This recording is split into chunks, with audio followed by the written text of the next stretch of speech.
Tarp mūsų yra vienas toksai žilagalvis vyras, kuris teigia visiems, kad jisai ką tik gimęs.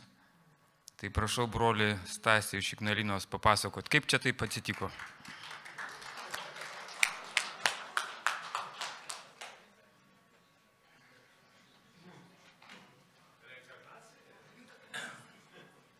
Nu, ne visai ką tik, man jau 17 metų.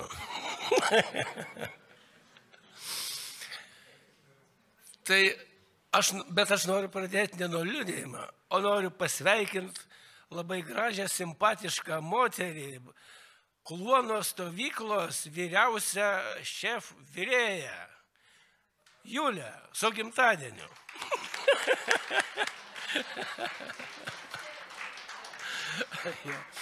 O tada pratęsiu bendrijos pristatymą, o po to liudysiu. Tai bendrija buvo sukurta išgelbėti mane. Nes kai Dėmas Šakarianas kūrė tą bendriją 52 metais, aš iš vis abejoju, ar jis buvo girdėjęs, kad pasaulyje aplamai yra tokia Lietuva.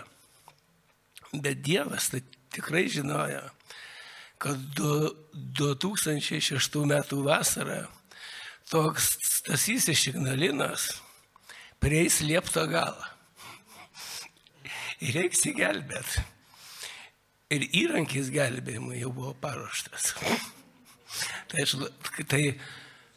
Ir per šitą, aš esu bendrijos vaikas. Mano gyvenimas pasikeitė 2006 metų gruodžio 12 dieną.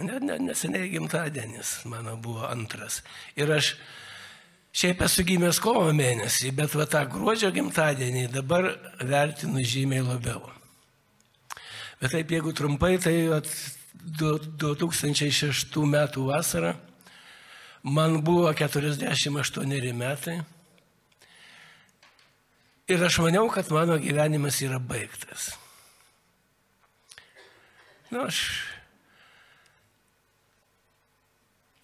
visą laiką turėjau darbą ir dar neblogą. Ir iš šono žiūrint buvau gerbiamas pilietis. Ir netyčia priėjau liepto galą. Vaikystėje buvau nuoširdžiai tikintis kaip vaikas, nes mano mama, kuri dabar pas viešpatį jau yra, tikrai buvo labai tikinti moteris. Man net atrodė, kad ji kažkaip tiki, gal net per daug tiki. Nu, ne daugiau negu aplinkiniai, meldžiasi kažkaip. O po to, kai aš baigiau mokyklą, išvažiavau studijuoti į Kauną, taip mano ir Dievo keliai pradėjo tolt ir išsiskyrė 30 metų. Ir atėjo 2006 metų vasarą ir mano veidas buvo juodas. Bendrijos stiprybė yra tai, kad dauguma mūsų vyrų stipriai mušti gyvenime. Bet ir lietuvių liaudės išmintis sako, kad už vieną muštą 10 nemuštų duoda. Tai jau čia man buvo, sakysim, šiek tiek užbėgant į priekį, kai Ignalino įsikūrė jau veiklių žmonių bendrijos skyrius ir toks brolis iš Visagino Romas. Nu, jis vienu laiku tenai pas mus lankėsi ir grįžo ten, kur buvo, nesvarbu, bet vienu žodžiu, jis man skambina. Sako, Stasy, ar tu būsi susirinkime trečiadieniais, mes tada trečiadieniais rinkdavomės. Skambina dėl to, kad turbūt aš praeitą susirinkimą nebuvau, jis buvo atvažiavęs, o manęs nebuvo. Nu, sako, jeigu tu būsi, tai aš atvažiuoju. Nesako, tavo vyrai labai geri, bet jie sako, per mažai geria, kad mane suprastų. Aš jo akyse buvau jau pakankamai geras, kad įmanoma su manim kalbėtis ir galiu jį suprasti. Tai vat pasirodo, kartais gyvenime ir privalumai ir tokie gali būti. Ir iš tikrųjų, 2006 metų vasarą mano veidas buvo juodas. Ir aš dabar, kas yra mūsų viduje, labai dažnai matosi iš mūsų veido. Dabar tada aš ten nežinau, bet dabar labai dabar iš tikrųjų matosi tas. Ir mane lankė mintis apie savižudybę. Ir aš ėjau iki to laiko, o prieš tai aš dabar nepasakosiu tos visos savo istorijos, to žlugimo. Bet tai 5-6 metai intensyvaus gėrimo, 3 metai depresijos. Tai kaip alkoholikui 5 metai intensyvaus gėrimo, tai čia net neskaito, kad čia dar nerimtas stažas, bet man užteko. Ir aš buvau rimtai, mano stovis buvo toks, kam aš čia iš tikrųjų. Gyvent nėra prasmės. Save kankinu, žmoną kankinu, dukrą kankinu, mamą kankinu, kuriai ten skauda širdį, į mane žiūrint, ir aplamai. Gal reikia baigti šitą komediją ar tragikomediją. Ir mano atsivertimo pradžia buvo sodyba vienkiemį, kur aš gimęs užaugęs. Jau jie buvo ta sodyba negyvenama. 2006 metų spalio pradžioje aš nuvažiavau į tą sodybą. Kamaroj nusikabinau storą virvę, gerą, storą tokią, kad išlaikytų. Bet kažkaip išniekinti tėvų namus, ten, kur gimęs užaugęs, man kažkaip nekylo ranka, vėl užrakinau namus ir nuėjau kluonan. Ten dar buvo kažkiek šiena, aš turėjau butelį Starkos 07 pasiėmęs ir buvo pats juodžiausias mano gyvenimo vakaras, nes buvo labai gera kompanija. Butelys degtinės, virvė ir kiek ten demonų aplinkui, turbūt ne vienas ir ne du. Taip pamažu temo ir prieš mano akis kažkaip bėgo visas mano gyvenimas, kaip filme. Bet iškildavo patys bjauriausi dalykai, kurie buvo įvykę per tuos mano 48 metus. O kai dabar žiūriu, taigi gražių, šviesių dalykų buvo žymiai daugiau. Bet buvo viskas buvo uždengta, tie patys bjauriausi dalykai slinko vienas po kito. Ir tai aš buvau tvirtai apsisprendęs, baigi butelį, virvę ant balkio ir viskas. Ir kai butelį liko gal ko 100 gramų, aš negaliu taip ir paaiškinti, dėl ko tas įvyko iki galo, bet aš balsu išrėkiau. Giliausioj nevilty, kokia tik gali būti, toj savijotoj balsu išrėkiau, Dieve mane gelbėk. Ir rezultatas buvo žaibiškas. Juodžiausia neviltis. Ir staiga visiška ramybė. Absoliuti ramybė. Galit pasakyti, gal tu geriai pasigeriai ir atėjo ramybė. Bet iki to laiko, tai kaip yra toks terminas alkoholikų, kai sako, kad degtinė neima. Iš manęs tą iš tikrųjų neėmė. Aš ją gurkšnojau ir atrodė, kad nieko jinai kaip ir neima. O tada žaibiškai įvyko. O dabar aš gudrus ir man aplamai pirmą įvyko, o po to aš perskaičiau Biblijoje, kad taip ir turėjo įvykti. Nes Biblijoje yra žodžiai, kad kiekvienas, kuris šauksis Viešpaties vardu, bus išgelbėtas. Pasirodo, šauktis galima bet kokiam stovį, bet tik tai tas šauksmas turi būti tikras, o man ten vaidinta jau nebuvo prieš ką. Ir išaušo, aš užmigau įsirausęs į šieną, išaušo labai gražus saulėtas rytas, aš grįžau namo ir gyvenimas pamažu pradėjo keistis, atsirado viltis. Ir už poros mėnesių aš atvažiavau į VŽB Vilniaus skyriaus susirinkimą, tada jis vyko Aušros vartų 12, buvusio vienuolyno pusrūsy, man tokioj kaip tai, tokioj vietoje, žymioje, man. Ir tada aš sukalbėjau atgailos maldą, kurias ir šiandien mes turbūt galėt mūsų susirinkimą kalbėsim. Ir ten buvo vėl žodžiai, Jėzau, ateik į mano širdį. Ir pasirodo, Jėzus atėjo tada jau galutinai. Ir po to vyrai dėjo ant manęs rankas po tos atgailos maldos ir meldėsi. Ir mano gyvenimas visiškai pasikeitė nuo tos maldos. Tos maldos metu po mano kūną vaikščiojo stipri elektros srovė. Aš jau lyg Ignalinos 1,5 valandos kelio mašina, jeigu geras kelias, šiandien turbūt važiuosiu ilgiau namo. Aš jau buvau prie Ignalinos, elektros srovė po mano kūną vis dar vaikščiojo. Ir gyvenimas pasikeitė visiškai. Juodžiausia neviltis, depresija, keli metai neviltis, veidas juodas ir staiga buvo pragaras žemė ir staiga rojas žemė.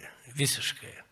Pirmi metai po atsivertimo, tai aš, galima sakyti, vaikščiojau po šią žemę arba bėgiojau, nesiekdama žemėm kojų. Šią siekiau, bet buvo tokia savijauta. Nuostabus tie pirmi metai po atsivertimo, nuostabus, palaiminti. O tada atėjo, po gal 2 metais dvasinės kovos laikas buvo mano toks gyvenime. Ir šios dienos skaitiniuose buvo 40 psalmė. Kas buvo bažnyčia, ar skaitėt? Tai man labai istorinė. Aš jau skaičiau raštą. Ir po metų laiko raštas man pradėjo kalbėti. Mano stora labai oda, reikėjo metai laiko, bet jau Dievas jau kalbėjo tuo metu apie raštą, bet aš psalmių kažkaip nelabai mėgau tuo laiku. Nes ten ne vienoje psalmėje yra toks prašymas, Dievas sunaikink mano priešus. Man tada atrodė kažkaip, nekrikščioniška, tai prašė Dievą, kažkaip toks prašymas. Dabar suprantu, kad tai labai teisingas prašymas. Nes jeigu aš su Dievu, tai mano priešai kartu yra ir Dievo priešai. Negali būti mano priešai, nebūti Dievo priešai. Bet čia jau lyrinis nukreipimas. Ir aš prisimenu, turbūt buvo kokie 2007 metų pabaiga, ar 8 gal Vilniaus banketas buvo tada, kavinė Segmutė buvo, kurį laiką ten vykdavo. Ir kažkaip aš liūdėjau tam bankete. Ir atmosfera buvo salėje kažkokia keistoka. Aš negalėjau įvardinti. Po to Romas buvo tada Vilniaus skyriaus prezidentas. Aš čia po kelių dienų pasidalinau, sako, salėje buvo ekstrasensas. Aš jį norėjau išvyti, bet kažkaip nesiryžau. Pasirodo, tokie dvasiniai dalykai veikia. Bet vienu žodžiu, aš liudijau, meldžiausi už žmonės tenai, grįžtų namo. Pirmadienį aš nuvežu žmoną į darbą, ten į Palūšę 5 kilometrus. Nuvežu žmoną į darbą, jį išlipa iš mašinos, į mane pasižiūri. Ir iš niekur nieko sako, o tu šiandien negersi? Jokios minties man apie tai nebuvo, bet aš grįžtu namo, už valandos nueinu parduotuvę ir nusiperku butelį 0,7, kaip senais gerais laikais. Ir išgeriu ją vienas per tą dieną. Ant rytojaus mano tokia bjauri savijauta, kad, jūs galite suprasti. Šlykščiuosi savim, sakysim taip, ir atsiverčia man psalmės, tos, kurių aš nelabai mėgdavau. Ir tada iki to laiko, tai va, Dievas man kalbėdavo eilutėm. O tada 3 psalmės man vožė. Man atrodė, kad 40, 69 ir 116 psalmės parašyta asmeniškai man. Ir nuo to laiko aš mėgstu psalmes. Ir jau 4-dienį atvažiavau į Vilniaus skyriaus susirinkimą paliudyti savo šitą visus reikalus. Ir nuo to laiko aš mėgstu psalmes. Ir per tą laiką, per vieną liudijimą aš jums neišpasakosiu. Kitą sekmadienį kviečiu atvažiuoti į Ignaliną, jeigu kas norit pasiklausyti mano liudijimo tęsinio, bet aš noriu dabar dar porą epizodų. Dar palauk, Artūrai, pakvietė mane, tai kentėk. Dabar noriu paliudyti tokių porą epizodų, kad kas vyksta, kai esi daugmaž normaliam santykiui su Dievu gyvenime. Tai vienas 3 metų liudijimas, rugpjūčio 30 dienos liudijimas. Gal jau kas ir girdėjo. Aš turiu dar tokį hobį. Kaip hobį, kaip verslą, miško verslą. Aš nusiperku 1 hektarų miško išsikirtimui.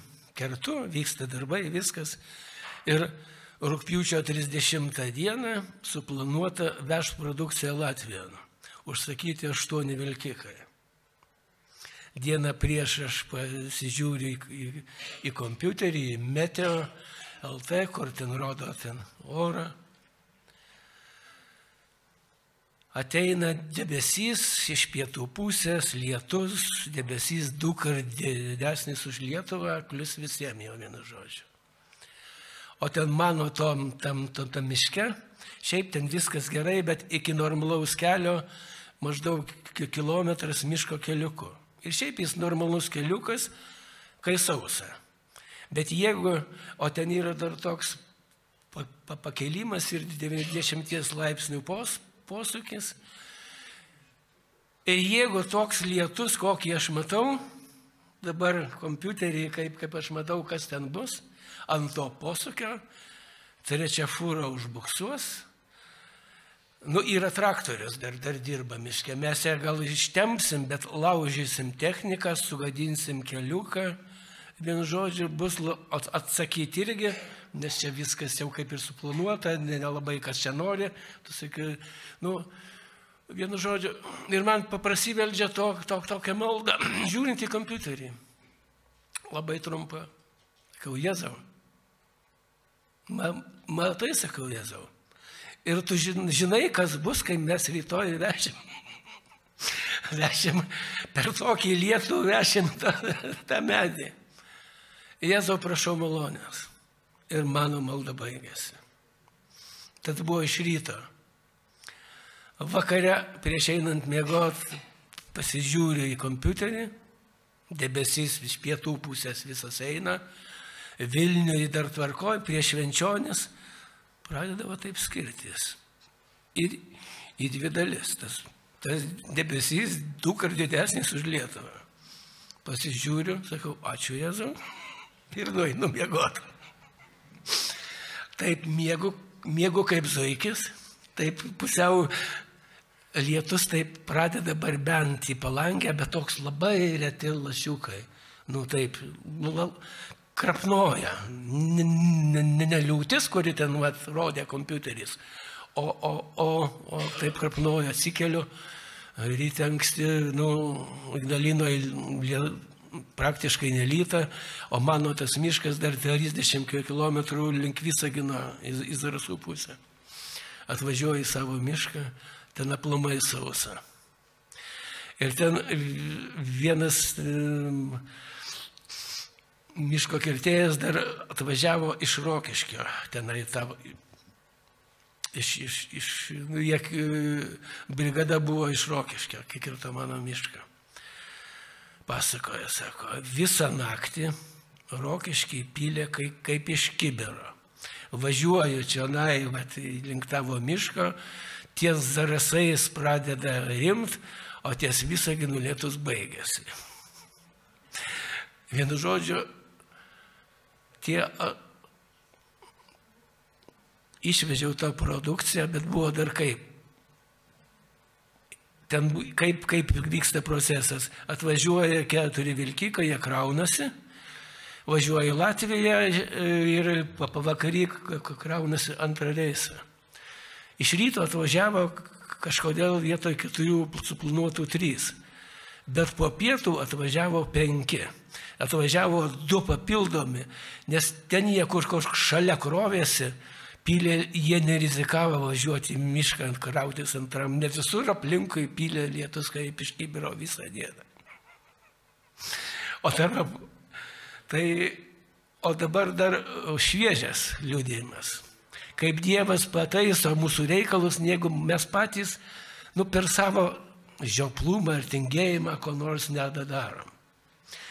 Spalio mėnesį buvo bendrijos 30-mečiais. Kaune gal daug kas gal ir buvo.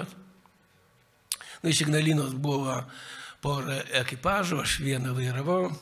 Mes grįžom namo, grįžau 1:30 nakties iš Kauno.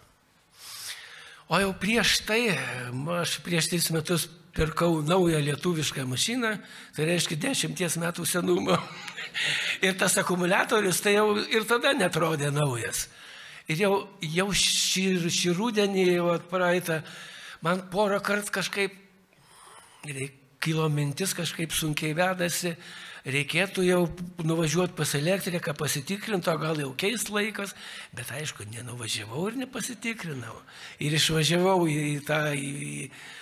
sėkmingai suvažinėjau į Kauną, pirmyn atgal su pilnu ekipažu, grįžom 1:30 nakties, tai tas buvo šeštadienį. Antradienį nuvažiuoju į mišką, ten vėl prie malkų krovos, kurią ten smulkino čipsam. Atsistoju, baigė čipsint, tenai baigėsi darbai, mano akumuliatorius negyvas. Atvažiavau sėkmingai ir jis numirė, stovint prie. Bet tas vyko 2 kilometrai nuo Romos sodybos, tą, kurį daugumą žinot. Skambinu žentui. Kur tu, sakau, esi tenai, sako, grįžtų namo, tai kada tu grįžti? Sakė, už poros valandų galiu atvažiuoti. Sakau, važiuodamas užsuk į Ignaliną, paimk naują akumuliatorių iš parduotuvės ir važiuok čia naimiškan. O Romai, sakau, paimk mane, nusivežk pas save, kadangi 2 kilometrai nuo jo sodybos.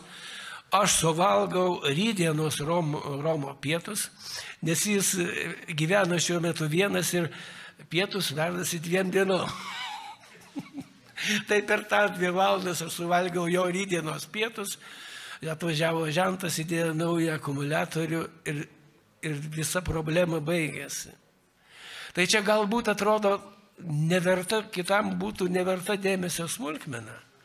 Bet man tai yra stiprus liudijimas, kaip Dievas rūpinasi, net jeigu pats, sakau, nepasirūpinę tais elementariais dalykais, Tėvas vis tiek pataiso. Šlovė Viešpačiui, būkit palaiminti.